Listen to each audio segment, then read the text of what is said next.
একদিকে আমরা ঘুষ চাচ্ছি, আরেকদিকে আপনারা ঘুষ দিচ্ছেন। তা আপনারা ঘুষ দেওয়াটা বন্ধ করে দেন না কেন? যদি বন্ধ করে দেন তাহলে একটা সময় যখন দেখবো যে সাপ্লায়ার নাই, তখন ডিমান্ড সৃষ্টি হবে না, ডিমান্ড আস্তে আস্তে কমে আসবে। আমরা যত ধরনের অবিচার হাত দিই না কেন, প্রত্যেকটা অবিচারের পেছনের যে সিড, যে বীজ, সেটা হচ্ছে দুর্নীতি।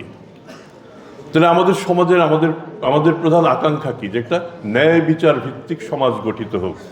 এবং ন্যায় বিচার ভিত্তিক সমাজ যদি গঠিত হতে হয়, তাহলে সেক্ষেত্রে সবার আগে দুর্নীতি একেবারে নির্মূল হবে সেটা আমি এখনো মনে করি না। দুর্নীতি সেই পুরনো আমলেও ছিল, হয়তো ভবিষ্যতেও থাকবে, কিন্তু দুর্নীতি আমরা অনেকটাই কমিয়ে নিয়ে আসতে পারবো, এবং তার জন্য দরকার হচ্ছে আমাদের সদিচ্ছা, আমাদের প্রতিরোধ। আজকে আমি আপনাদের সবাইকে বলবো, আপনারা সবার আগে লক্ষ্য রাখবেন দুর্নীতি দমন কমিশনে আপনাদের সাথে আমরা যারা কাজ করছি, আমরা দুর্নীতিগ্রস্ত কিনা। এটা যদি নিশ্চিত করতে পারেন যে না, এই দপ্তরে যারা কাজ করছেন, বিশেষ করে আপনাদের সাথে যারা আছেন, তারা দুর্নীতি করছেন না, তাহলেও মনে করবেন যে বেশ খানিকটা অগ্রগতি হয়েছে। আমরা সেবাদাতা এবং সেবা গ্রহীতার কথা বলি, আমাদের সহকর্মীরা বলে গেছেন, সংকটটা সেবা গ্রহীতাকে নিয়ে না, সেবাদাতাকে নিয়ে। সেবা গ্রহীতার প্রত্যাশা থাকতেই পারে যে আমি ভালো সেবা দেব। এখন সেবাদাতা যারা, তারা কিন্তু এক অর্থে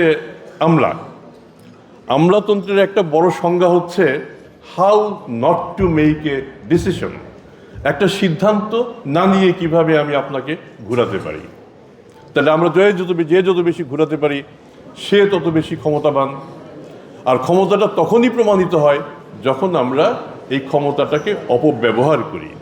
তা আমার বিশ্বাস, আমরা যদি ন্যায়ভিত্তিক একটা সমাজ প্রতিষ্ঠা করতে চাই, তাহলে আমাদের এই ক্ষমতার প্রয়োগটা, যেই ক্ষমতা যেটাকে আমরা অনুভব করি, সেই প্রয়োগটা আমাদের কমিয়ে নিয়ে আসতে হবে।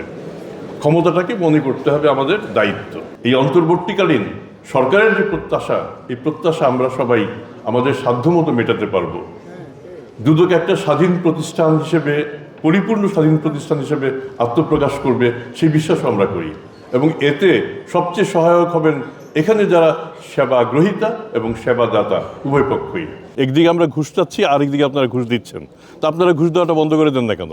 যদি বন্ধ করে দেন তাহলে একটা সময় যখন দেখবো যে সাপ্লায়ার নাই, তখন ডিমান্ড সৃষ্টি হবে না, ডিমান্ড আস্তে আস্তে কমে আসবে। আর দুর্নীতি দমন করা শুধু দুর্নীতি দমন কমিশনের কাজ না। দুর্নীতি দমন কমিশন যত চেষ্টাই করুক, একা করতে পারবে না। কাজে আপনারা সবাই সাথে থাকেন, সচেতনতা দরকার। সাংবাদিকরা অনেক কাজ করছেন এবং আমরা সাংবাদিকদের কাছে বিশেষভাবে কৃতজ্ঞ, কারণ আমরা যে কার্যক্রম চালাই তার প্রায় অধিকাংশ, আমি বলবো 70 থেকে 80% আমরা কিন্তু আপনাদের কাছ থেকেই পাই। তো কাজেই আপনারা যদি কোনো দলের হয়ে কাজ না করেন, কোনো ব্যক্তির হয়ে কাজ না করেন, যদি সামনে মাথায় থাকে যে রাষ্ট্রকে আমাদের বাঁচাতে হবে, তাহলে আপনারাই মুখ্য ভূমিকা রাখবেন। আমরা সাবেক এমপি কিংবা সাবেক মন্ত্রী, এরকম সাবেক কারো বিরুদ্ধে আমাদের কোনো বায়াস নাই। আমরা মূলত যারা দুর্নীতিগ্রস্ত, তারা যে দলেরই হন না কেন, আমরা চেষ্টা করব সেগুলিকে যতটা সম্ভব আমাদের ফোল্ডের ভিতরে নিয়ে আসতে। এবং তারপর আমাদের সাথে যেসব সহযোগী প্রতিষ্ঠান, আপনারাও সহ, আমরা এগুলি আস্তে আস্তে প্রমাণ কতটা করতে পারি তার উপর নির্ভর করবে আমাদের সাফল্য।